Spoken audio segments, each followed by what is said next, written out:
Paz do Senhor, meus irmãos, estamos retornando aqui para a nossa última aula da nossa matéria Teologia Pastoral e nós vamos estar vendo aqui a segunda parte do capítulo de número 4 do manual, onde ele está tratando aqui das questões de ética ministerial, tá? Então nós vamos estar finalizando então a nossa participação aqui, agradecendo já a Deus pela a oportunidade de poder estar aqui interagindo com vocês, participando com vocês, e espero também de poder alcançar os objetivos juntamente com vocês, tá? Na aula passada nós fizemos aí umas definições do que é ética ministerial, né? Alguns conceitos nós apresentamos e falamos também um pouco sobre o cuidado da aparência pessoal do pastor. Falamos também sobre a questão da linguagem que ele deve usar, que é uma linguagem sã dentro do aspecto da teologia de Paulo. Ele apresenta alguns conceitos, alguns conselhos quanto a isso, tá? E agora nós vamos estar entrando dentro de uma parte aqui que ele vai estar abordando alguns princípios que fazem falta, tá? Alguns princípios éticos que fazem falta ou que eles devem ser observados para o bom exercício do ministro, o bom exercício do ministério pastoral ou do pastoreio. Lourenço Stélio Rego, em um livro chamado, o título do livro é Chamado para Servir, Ensaios em Homenagem a Russell P. Shedd, num artigo que consta nesse livro, por nome de Novos Horizontes da Ética Cristã, ele vai dizer o seguinte: a ética diferencia da moralidade. Enquanto a moralidade trata da atividade humana como ela é, a ética determina como esta realidade deve ser. A moral é descritiva, a ética normativa. Ética cristã parte da revelação bíblica como fonte de verdade para estabelecer como a vida cristã deve ser, tá? Já os princípios, eles são dotados como uma força normativa. Então, ética, você tem ideia que são princípios normativos que vão dar sentidos às regras, e elas vêm com a proposta de assumir algumas lacunas existentes e orientam tanto quanto a aplicação e como a interpretação das mesmas, tá? Então, quando você quer discorrer sobre um respectivo assunto, você vai ter que analisar quais são os princípios que fundamentam aquela doutrina. Por exemplo, você quer falar sobre justificação, sobre regeneração, sobre a volta de Jesus, você tem que se ater aos princípios que regulam ou que regem estas doutrinas bíblicas, tá? Então, o que é um princípio, tá? Ele trata-se de um conjunto de normas ou padrões de conduta a serem seguidos por uma pessoa ou por uma instituição. A conceituação dos princípios está relacionada ao começo, ao início de algo, ou seja, são os pontos iniciais de um determinado assunto ou questão, ou aonde eles se fundamentam, onde eles têm origem, a causa próxima de tudo, tá? Então, quando você vai analisar o comportamento moral em si, é necessário que você tenha regra e você saiba, e você conheça as fundamentações destas regras que você está seguindo. Então, o princípio é isso, são aquilo que fundamenta as normas as quais você está seguindo. Tá? Então, quando você analisa essas questões, você precisa ter em mente algumas coisas.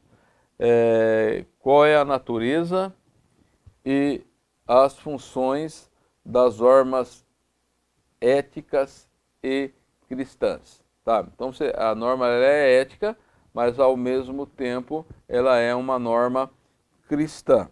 Então, nós precisamos ter em mente que a natureza e as funções das normas éticas e cristãs exprimem um sentido, ou em certo sentido, elas dão aí uma impressão de como se deve pensar, sentir e agir. Tá? Então, quando a pessoa ela tem dúvida de um certo comportamento, de uma certa ação, tá? Para ela ter a noção exata como ela deve se conduzir, ela vai buscar as normas. Por exemplo, para aquele que dirige, existem as normas de trânsito, tá? Que é uma conduta ética e que moralmente o motorista precisa agir de acordo com essas regras, com essas normas. Se ele não segue essas normas, ele é um imoral. Se ele é um imoral, é porque ele está quebrando regras. No sentido espiritual, é a mesma coisa. Tá? Você tem a Bíblia, um conjunto de regras e de normas que nos conduz aos céus, que vai nos fazer chegar aos céus. Tá? Então eu tenho que ater para todos os princípios que regem ou que estabelecem como eu devo pensar, sentir e agir como filho de Deus. E no mesmo sentido, quando você pensa em ministério pastoral, tem que ter esta mesma visão, tá? Porque a orientação geral aos crentes é aquela que nós temos lá em Hebreus, capítulo 13, versículo 21.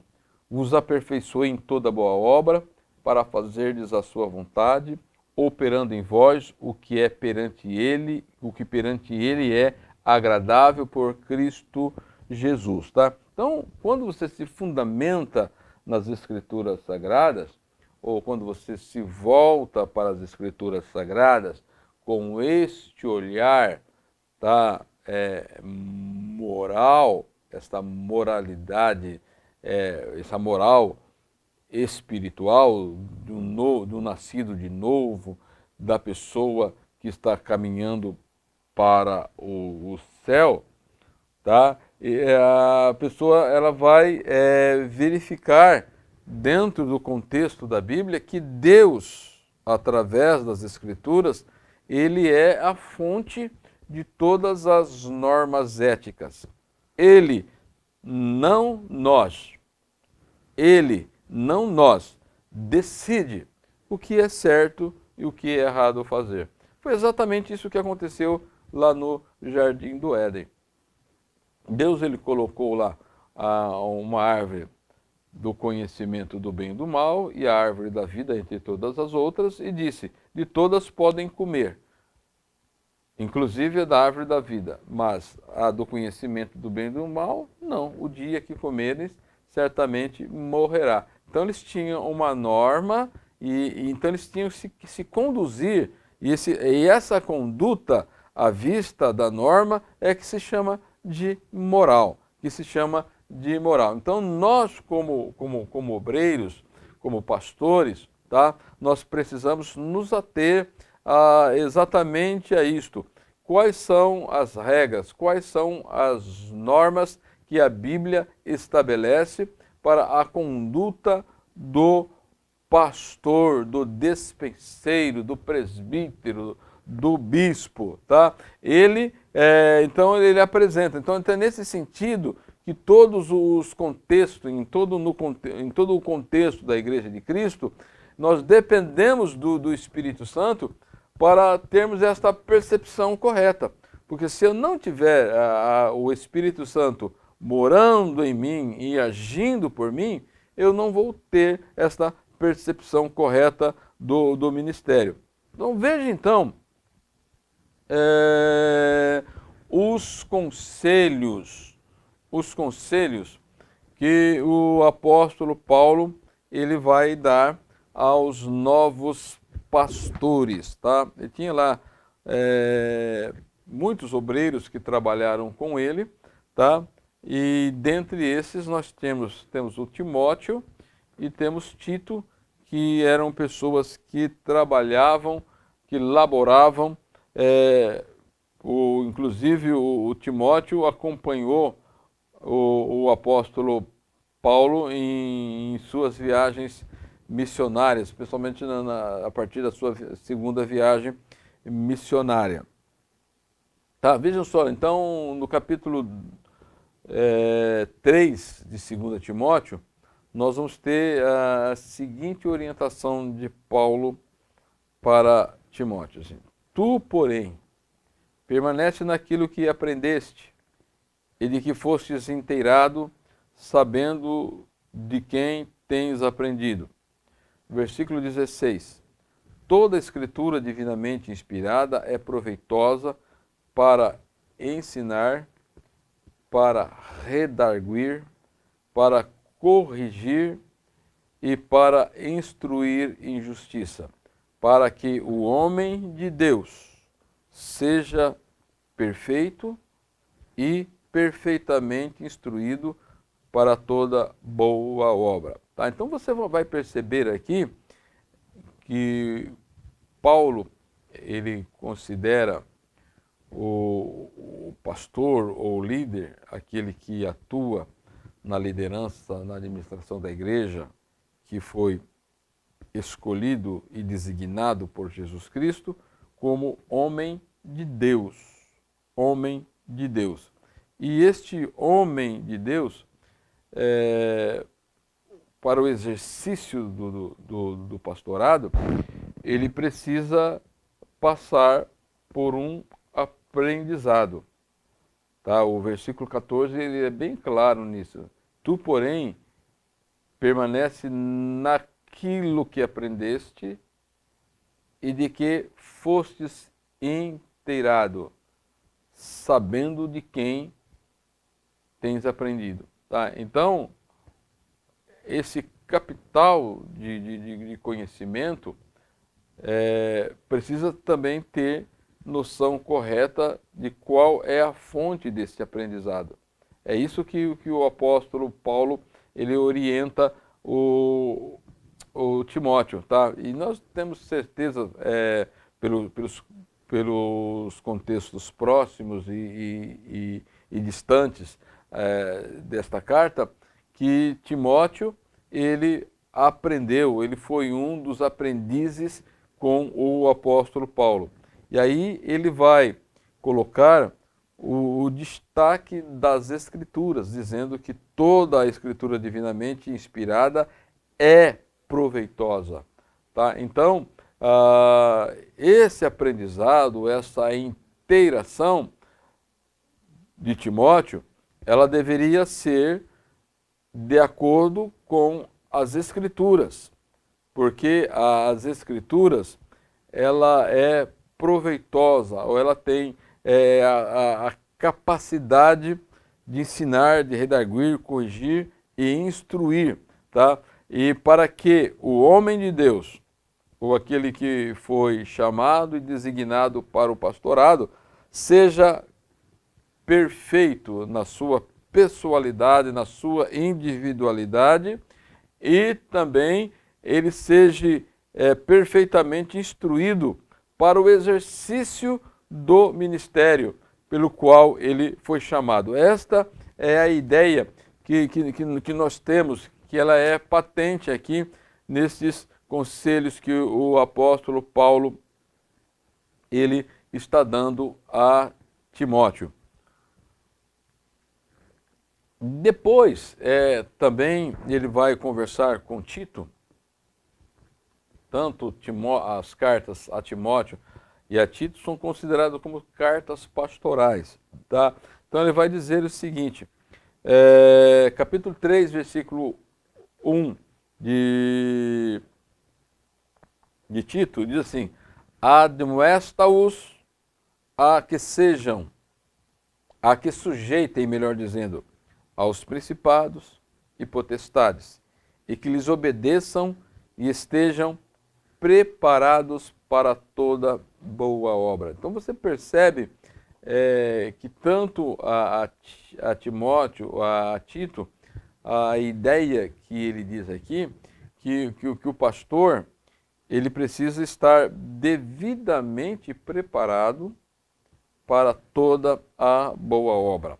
Para toda boa obra. E o destaque, então, que nós vamos ter aqui, o que nós podemos perceber aqui, é que esse estar preparado para os trabalhos pastorais, o trabalho pastoral, ele tem várias naturezas no contexto da igreja, tá? Então, ele vai elencar aqui na página 199, ele vai dizer as formas e normas do cumprimento, tá? Então, aquele que está preparado para toda a boa obra, tá? Então, ele vai compreender, ou ele vai ter a noção das formas e as normas de cumprimento de certas tarefas, tá? Como que ele vai orientar a igreja, os seus liderados, e como ele vai estabelecer também as estratégias para que isto venha a acontecer, tá? Então, o pastor ele precisa ter em si esses princípios, tá? De formas e normas de cumprimento. Por outro lado, as questões que são as formas de apresentação. Quando nós olhamos para a questão da Bíblia, nós vamos perceber que isto é fundamental na vida do pastor, no contexto do seu ministério. E como também ele precisa ter a arte de conversar. Tá? Como ele vai usar as palavras. Se os irmãos olharem para o ministério do apóstolo Paulo, ele tinha muito essa facilidade de usar, ele tinha aí a arte da oratória, da conversação, tá? Dependendo do público que ele estava se dirigindo, ele usava palavras mais polidas. Se era dependendo do público, ele era mediano. Ele conhecia também muito bem as questões das religiões da sua época, e ele sabia como introduzir uma conversa para chamar a atenção das pessoas que estavam o ouvindo. Quando nós olhamos para o clássico sermão do apóstolo Paulo, lá no capítulo 17 de Atos dos Apóstolos, nós vamos perceber, quando ele vai diante dos pensadores em Atenas, como ele procede diante dessas pessoas. Quando ele se dirige à igreja de Corinto, ele diz assim, quando eu fui ter com vocês, eu não fui com sublimidade de palavras, né? mas eu me ative a pregar Cristo e este crucificado, né? Então vocês percebem que o pastor ele precisa conhecer muito bem o seu público e também as palavras, a arte de conversar que ele vai se dirigir. Às vezes você ouve alguns pregadores, alguns pastores que vão pregar ou que vão falar, eles usam tanto termos técnicos, né, tantas palavras difíceis, que você precisa estar com um dicionário, com o Google ali aberto do lado, para tentar entender o que ele está falando, tá? Uma outra coisa que o pastor ele precisa evitar no exercício do seu ministério, além desta desenvolver esta arte de conversar, é evitar vícios e cacoetes, né? Existem muitos vícios que depõem contra a pessoa do pastor, que são questões mesmo, até mesmo de etiquetas, né? Do bom procedimento à mesa, né? Às vezes a gente fica assim, boquiaberto, né?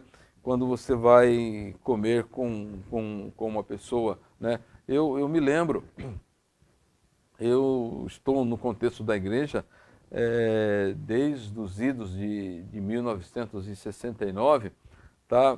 Então eu participei de um momento da igreja que havia muitas interações e naquela época as igrejas tinham aquelas cozinhas e quando a gente iam para aqueles refeitórios para almoçar com os irmãos e tal, que a gente tocava na banda de música, cantava no coral, então a gente sempre saía para essas interações.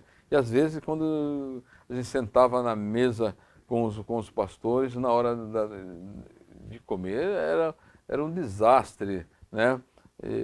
Falando com boca cheia, arroz, aquela coiseira toda, né? Então são cuidados que precisam serem tomados, né? Serem tomados, né? Até na forma de apresentação, nas vestimentas e assim por diante, né? Tá? Então são vários os motivos ou as diversas reuniões que o pastor ele tem e ele tem que se ater para não perder o foco, tá? E uma das coisas que precisa sempre tomar cuidado em que todas as reuniões no contexto de igreja, ou em tudo aquilo que nós viermos a fazer, a glória é para Deus, tá? A glória é de Deus e a glória é para Deus. Então a gente tem que tomar muito cuidado. Às vezes o pastor, naqueles reuniões de aniversários ou de condecorações que se tem, tá? Para que se não se ofusque a pessoa de Cristo ou a pessoa de Deus, tá? Nós precisamos ter muito cuidado com isso, tá? Então o pastor, na questão de ética, tá? Ele precisa ter para esses cuidados, tá? Que são muito importantes, tá? Então ele vai estar reportando aqui ainda alguns outros conselhos, que são os conselhos finais que nós vamos ter aqui. Basicamente o que eu disse no passado aqui, no momento atrás, esse código de ética pastoral, ou seja, o pastor ele tem que partir do princípio que ele é uma pessoa vocacionada por Deus e dentro dessa vocação ele precisa tomar o cuidado para que o êxito do seu ministério seja para a glória de Deus.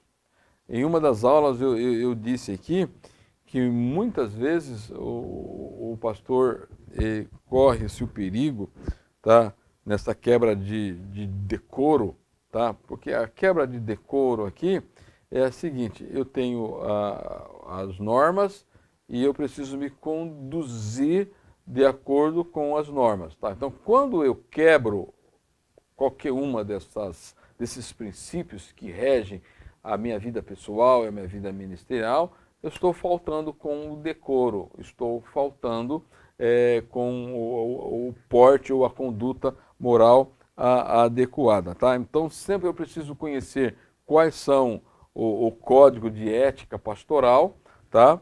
E aí eu preciso ver quais são esses princípios que vão reger, tá? Na página 201, por exemplo, vai dizer o seguinte, que o princípios básicos, o pastor deve estar consciente de que o seu ministério é uma vocação divina, tá? Ele não alcançou pelos seus méritos, não há uma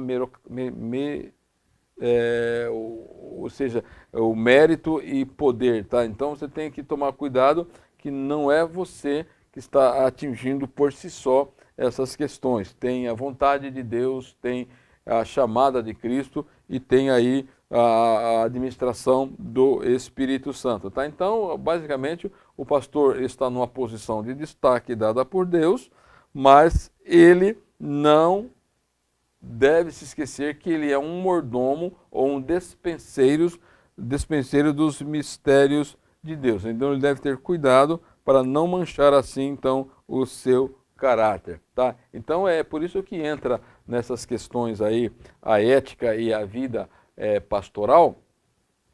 Ela trata, ou ela procura trabalhar com duas questões aí muito vinculadas ao pastor ou à pessoa que serve a Deus. Primeiramente, é a sua vida pessoal e, em segundo lugar, a vida familiar do pastor, tá? Então ele vai destacar aqui alguns pontos aqui, que ele deve conservar fisicamente saudável, ele deve cultivar o seu crescimento espiritual, tá?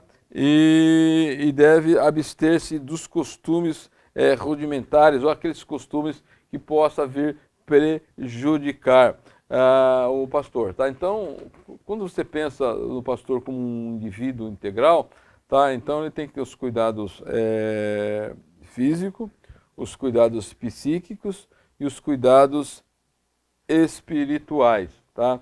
E dentro do cuidado espiritual, você tem que se ater para uma vida de leitura da palavra de Deus, oração, tá? Um coração cheio de confiança e amor diante de Deus e assim por diante. E aí entra na questão também familiar, tá? O pastor ele deve buscar o matrimônio, por exemplo, aquele que é solteiro, tá? E tem o desejo do episcopado, sente que tem a chamada divina, tá? Então ele deve buscar uma esposa dentro dos conceitos da palavra de Deus e uma pessoa que venha ser aquela pessoa que estará apta para auxiliá-la, tá? Porque ele tem que ver que ele tem um orçamento e ele tem que trabalhar dentro desse orçamento da sua vida pessoal e como também da sua vida ministerial. E basicamente a esposa ela deve estar ali ao lado do pastor para ajudá-lo em tudo, tá? E o pastor também ele deve ser honesto na maneira como ele age na família, porque em tese também a família faz parte da igreja e ele é o pastor da sua família. Não obstante, também aquele caráter de pessoalidade, de intimidade que ele tem com a família, tá? O pastor ele deve também evitar problemas eclesiásticos, tá? Com a interferência da família. Ele tem que tomar muito cuidado até onde a família interfere ou pode opinar, assim por diante, dentro do contexto da família. E também deve ter cuidado com o linguajar no contexto familiar, tá? Porque isso pode depor contra a sua conduta moral. E aí depois nós vamos ter, por último, aí, algumas orientações que ele vai estar entrando nas questões éticas, nas relações eclesiásticas, tá? Daí quando você vai entrar nessas questões éticas e eclesiásticas, Tá? Então, uma das coisas que nós precisamos tomar muito cuidado é porque hoje dentro do nosso contexto, da nossa cultura, tá, você tem a chamada divina, isso é incontestável, Deus escolhe, mas você tem aquelas questões denominacionais, tá? Então você está ligado a uma denominação e partindo desse princípio, você tem também um compromisso ético com a denominação, tá? Com a igreja local. É isso, o apóstolo Paulo, ele deixa bem claro também isso, que, que os pastores, quando ele pede para Timóteo e Tito também designar e pôr em boa ordem, tá? Os compromissos, tá? Estavam relacionados a Deus e à comunidade, à igreja a qual eles estariam servindo. Então precisa tomar muito cuidado dentro dessas questões. Então, existem muitas pessoas frustradas hoje porque eles dizem que são pastores chamados por Deus e não dão satisfação nenhuma a ninguém. Assim como Paulo. Mas quando você pega o apóstolo Paulo, quando ele diz que o chamado dele não foi por homem, né? Isso é correto. Mas você vai perceber que no exercício do seu ministério, ele estava vinculado, tá, ao ministério, principalmente da igreja que estava em Antioquia e, em outra instância, a igreja que estava em Jerusalém. Razão pela qual, quando teve o primeiro problema na sua viagem missionária, com o problema lá dos fariseus que se converteram lá e tal, e tentaram descaracterizar a mensagem, o ensinamento do apóstolo Paulo, a questão ela foi levada para Jerusalém, e aonde foi decidido lá e saiu uma normativa. E Paulo, ele na sua segunda viagem missionária, ele vai com a autoridade do ministério que estava em Jerusalém, com aquela carta para restabelecer